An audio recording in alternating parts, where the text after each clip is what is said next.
We had appeared in Magnificent Six and a Half, the predecessor to the double deckers.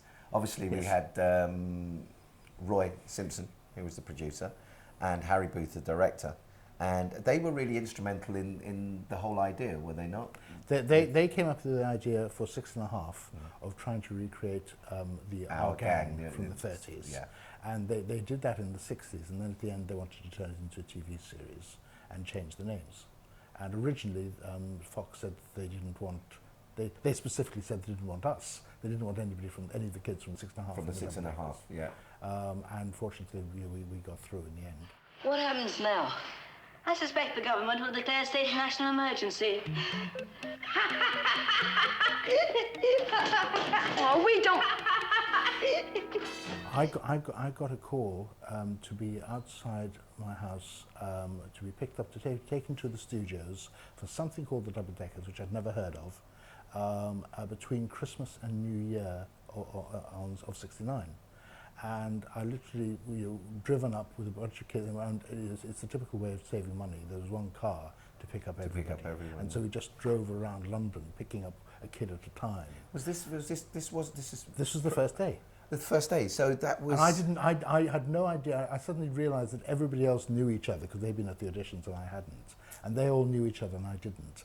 And suddenly I actually heard Harry Booth laugh as we went into the office, and I suddenly twigged what this was. It was the first time. Ring a bell to the horn, when you ride with the double-deckers. Over the years, several TV series have been touted as being the first TV series to be shown on network television, the first British TV series to be shown on network television.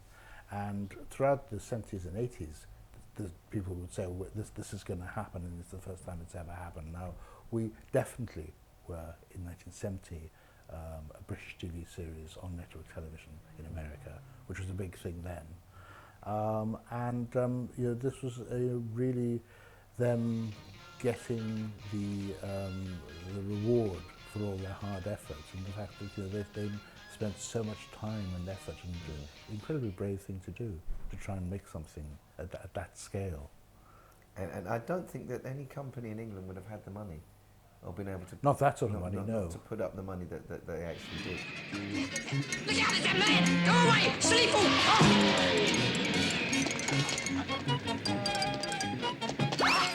I can't stand it! That was the reason, that Fox taking it was the reason why we had to have the American, or Bruce I should say, sorry Bruce. They wanted to have an American child in the show. And American clothes. And that was another fantastic thing.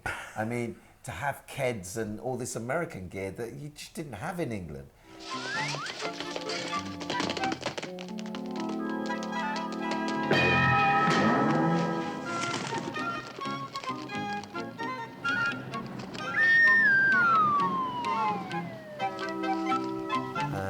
And before that, there was not really, I can't remember seeing any black actors, but a child actor, even more so. And it's been thrown at me in different interviews, and if it is, I'm thankful for it, you know what I mean? I've gone on and met many people who have gone on to act and stuff because of that, because of seeing, me on TV. So it's, after a while you kind of lose that, oh no, I don't want it, but it's just a nice feeling to know that we've inspired people to do things, so that's a nice feeling. Calm down, Springer, stop messing around. We've got work to do. I mean, the thing was, to start with, there were only 3 plots. I would invent something that would go wrong. We would meet some hapless adult whose life was in such a mess that they would resort into the help of a bunch of kids. And we would go on an outing somewhere with hilarious results. I don't think there was many episodes which didn't fit into one of those 3. I mean, I think at that time, and what I found out afterwards, was there was nothing. There was no computer games. There was absolutely nothing at that time. No. And kids, it was like such a relief for kids to see kids doing things that just made them just go, wow.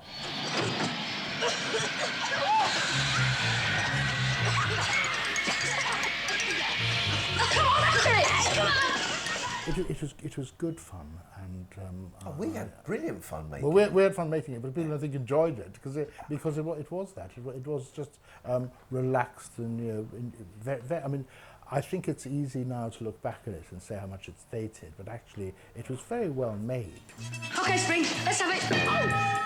Think about it. We had a set in Elstree Studios for how many months? Have you been back to Elstree since? It's gone. Well, specifically because where we were, our set was on the site of the underwater tank where they filmed Moby Dick. Right. Yeah. And so I know exactly where we were filming, because unfortunately there isn't a plaque to the double deckers for some reason.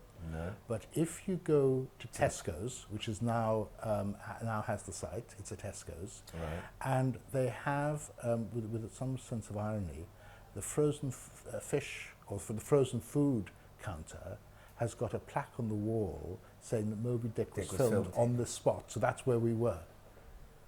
The reason that I have summoned you all here today is that I have had a marvelous idea, which I'm going to tell you about. Now, I have been observing recently... I mean, we'd start around, I think, 9 o'clock. We'd have a course that would be on set for 9 o'clock. And then if we weren't filming, we'd be required to go to the schoolroom for lessons, which were fairly relaxed. But you had to do definitely 3 hours per day. Yes, and there was a feeling that actually it was quite hard to be working and working professionally, and then suddenly switch back into being a school child. So consequently, I think it's not as simple as it seems, but certainly in terms of the work that we did for school, I don't know if that gave us much of a lasting boost to our education.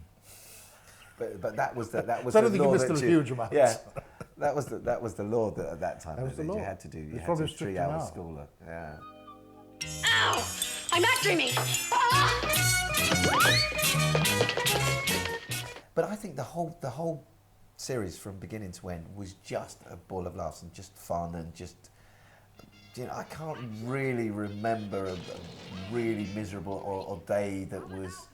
I mean, I suppose for the production team and stuff, they had their headaches, but the crew and everything. I remember going in and they would give us boards and paint and do paintings and stuff, and it was enormous fun and was incredible. hugely enjoyable. And finally you're thrown into this lion pit, and these great lions tear you limb from limb. And you come smiling. Wrong! You come up smiling. No, I think Melvin's character was supposed to be that adult thing that just made everything that's just that little bit sort of like, okay, there's an adult there. Do you know what I mean? And it was really kids doing things that kids don't do. I mean, kids don't go out and build hovercrafts. Do you know what I mean? Kids don't go off on their own. And I think it was that thing that these kids had it, and Melvin would have been the one that was a little bit more, do you know what I mean, as the adult. So I think that was the character, that was the role of the character, and Melvin's a great, actor and comedian. One person I do remember that we haven't spoken about, Arnold Tabarelli. Yes. And he was the dance coach. And what actually happened, before we actually started filming, we went through all these dance lessons. Remember, we got in there, we built this dance studio. And Arnold thought it was a good idea to show us the film, to show us what the sort of thing he wanted. Do you remember the film he chose? No. He showed us 7 Brides for 7 Brothers, which was a little ambitious, and at the end of the day, as I said earlier, my talents don't run in this area. But that was. I must have disappointed that poor man so much. I think that they wanted to push the envelopes. They wanted to have that. They wanted to have that. But not that envelope. But yeah, I think you're being hard on yourself. I think looking back on it, it was in character. It was in your character, and so it wasn't. I've never heard anyone sort of sit there and go, "Oh my God," do you know what I mean? I think I'm just saying. No one I else think, is yeah. interested in looking at my feet. So, so at the end of the day, I totally accept that I'm my worst critic. But I think you are. I think at the end of the day, it was in character. Yeah. Do you know what I mean? And it would have really made sort of like Spring's character look bad if you'd sort of gone up and did sort of like moonwalking. Do you know what I mean? I wasn't playing the sort of boy who would be interested in dancing. Get on with it, Brains. Can you make a film for television? If you can, then the Simon Andrews Amateur Hour invites all would-be movie makers to submit their entries not later than the 27th of this month.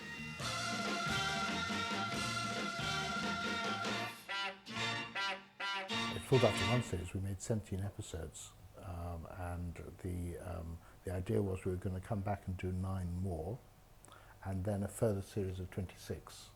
And they showed it in the States, and it got, I think, mixed reviews. Some of the ratings were very good and others weren't so good, and there was a slight question mark over it.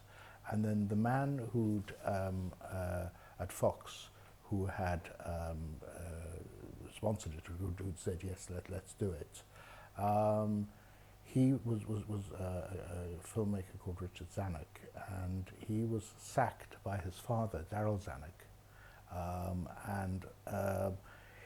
He went off and made Jaws and The Sting. So I suspect that he didn't give a lot more thought to the double-deckers after that. He was carving his own thing. And then Not unreasonably. Oh no! Great galloping pop guns! but it's just meant so much to a lot of people, and it just never stops. It never stops. People kind of, the double-deckers. And when I think about it, the focus on the show was nothing compared to what the focus on the show is now. You know, That's absolutely true, yes. The Disney channels and whatever. And it's just there in people's memories. I mean, one advantage, though, I think, is that we were spared the sort of attention that child actors get now. And so, I think we could well do without that. I think for me, years. it was a difficult transition, and all for the fact that I was a black actor.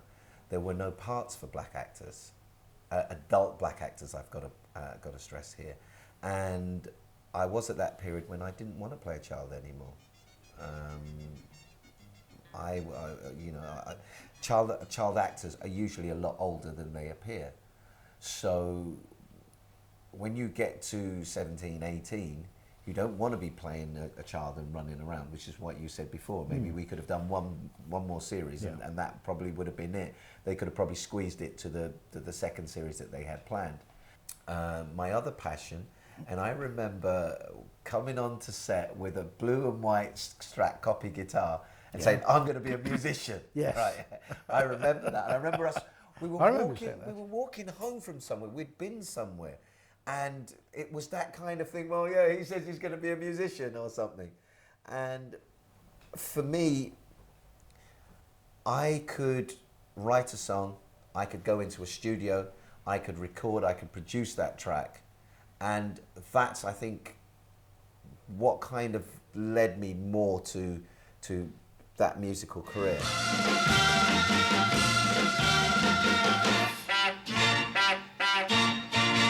I remember after the double-deckers, we got together for, I think, a charity do, and I remember Peter Firth and I were trying to out-cool each other, and he was working for Zeffirelli, and I was working for Richard Attenborough. And we were saying, this is what life is going to be like. And I was then out of work for 4 years, because exactly what you were saying before about this thing, if you want to have an actor playing an 18-year-old, you get somebody in his early 20s. Yeah. I started to work as an actor again, and which I did for about 10 years. And the work that I was doing then just wasn't as interesting as what I'd been doing when I was a child. Right. And I wasn't as successful, and I said it didn't hold my attention, and so I started to write and produce corporates, and I wanted to direct. gradually my acting career got further and further away from me. And so as I say, now I've just directed my first feature, and I produce, and that's the career. I know that But you've... it's not the career that I had in mind. Yeah. But that's life, isn't it? I think that's life. Did you see a movie camera? Yes, and 5 rolls of film. Happy birthday, donuts! I mean, There's no way that I wouldn't want to have had that experience. It's the best education you can have, I think. yeah.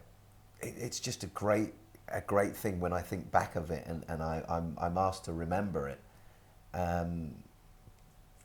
That kind of education, as you said, that we had was priceless.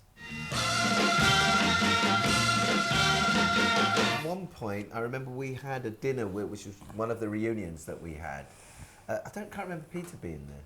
No, I think Debbie was there. Debbie, it was most of us. I think Douglas may or may not. I think there were 4 of us. I think there was you, Gillian, Debbie, and myself. Right, I remember. And there was talk of a couple of brothers, I think it were, that bought the rights from Roy, or had the rights, and they were talking about making remakes, and we would do some cameo things in it. But I think that's our legacy now. If it's whatever happens in it, we were there, we did it, and it's I've lost the embarrassment. Years before it was like, oh no, embarrassment, but now it's just got to a point where, I'm happy. I'm happy for what other people have told me it's given them, and that for a long time it was embarrassing. So I'm like, it turns out it was a cool show after all. yeah. We got cool 40 years later, yeah. My youngest is 4 years old, and she's watching Playhouse Disney and all these other things, and she's got all the different characters and that are there. And we were in the car the other day, and I handed her my iPod that has some of the double-deckers on it, and she's now quite got into it. She's away at the moment, so she probably hasn't been watching it because she hasn't got the iPod. But her attention was in it, and it's going to be nice to see how kids really accept it.